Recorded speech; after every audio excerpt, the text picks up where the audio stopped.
Get ready for dictation, please. 5 seconds. Start.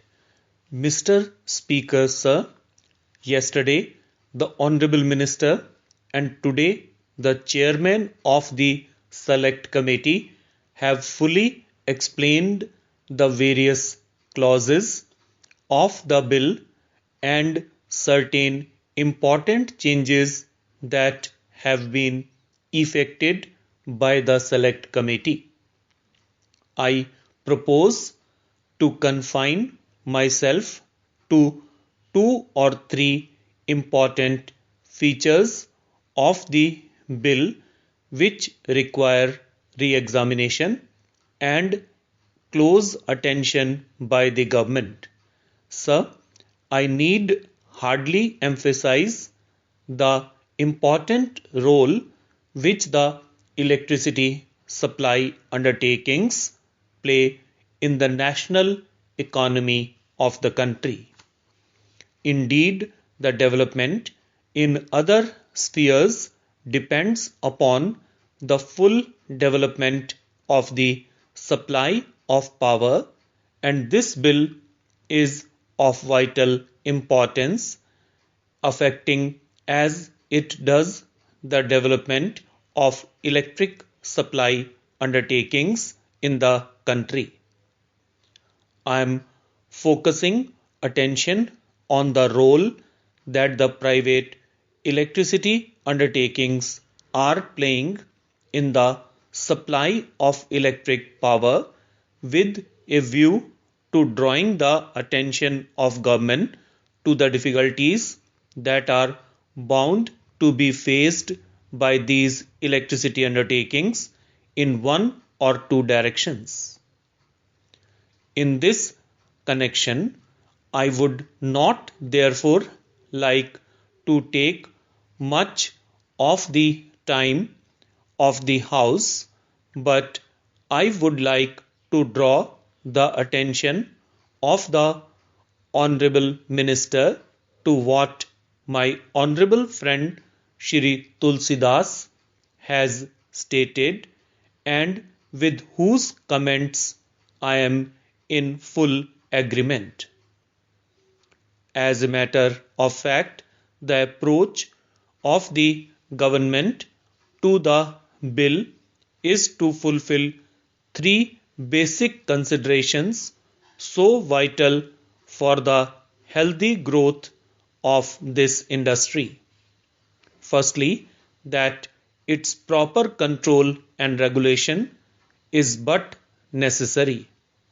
I fully agree that this is subject to certain differences on basic aspects, but the important consideration governing this bill is to attempt at providing suitable incentives to the industry which alone can enable it to increase its capacity to the desired extent.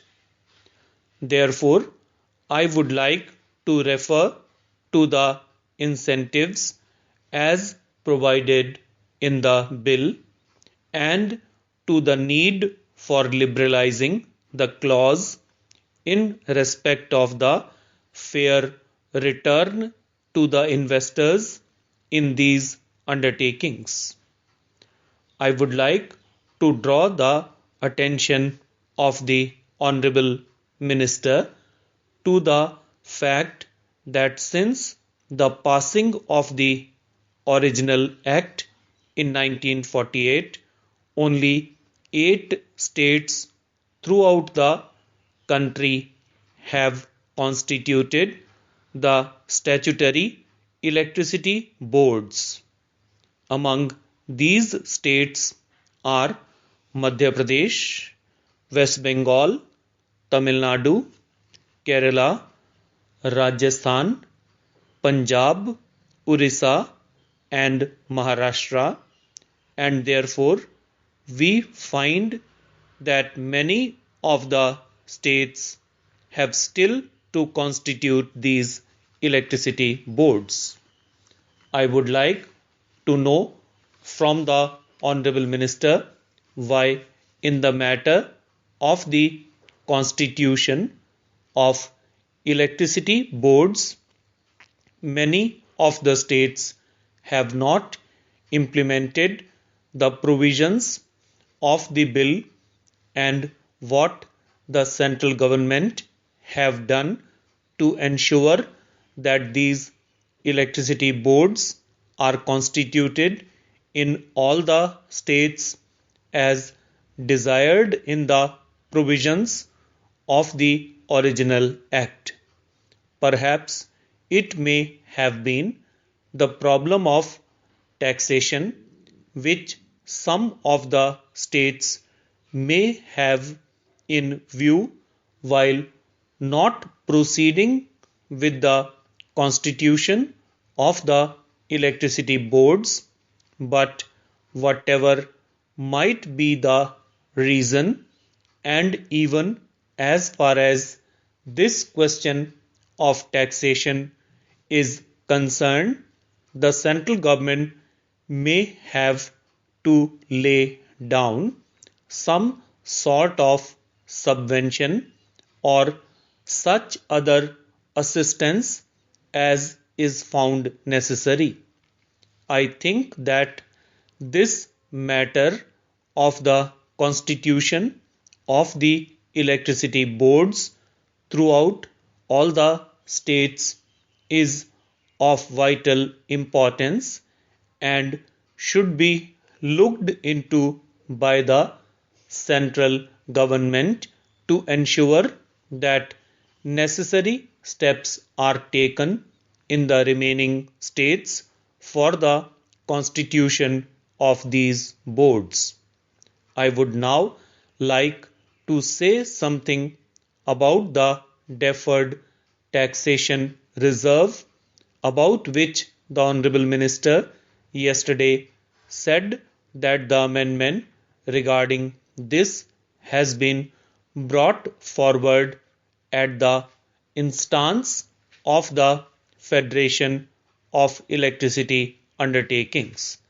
The whole complication arises due to the fact that the provisions of the Income Tax Act and the provisions of the Electricity Supply Act are contradictory to each other.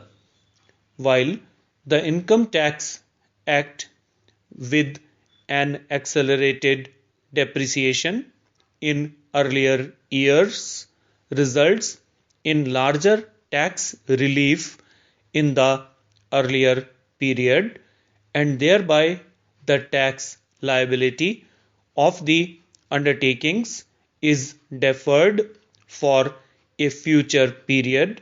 The Electricity Supply Act restricts the provision of depreciation to a much lesser degree, and to that extent the profits of the electricity undertakings in regard to the income tax development and depreciation rates are restricted. That act lays down a smaller depreciation as compared to what is allowed under the Indian Income Tax Act. What has now been done has been put with certain restrictions that it does not really solve the demand that was put forward by the Federation. As a matter of fact, if the electricity undertakings should have been allowed to set aside that reserve for taxation liability for future years out of the profits which they earn year by year, out of the rate increase which they have put into force from time to time, that would have met the needs of the situation, but the clause as it has emerged would rather create more difficulties than solve them, and it has therefore been further represented to the minister by the Federation of Electricity Undertakings.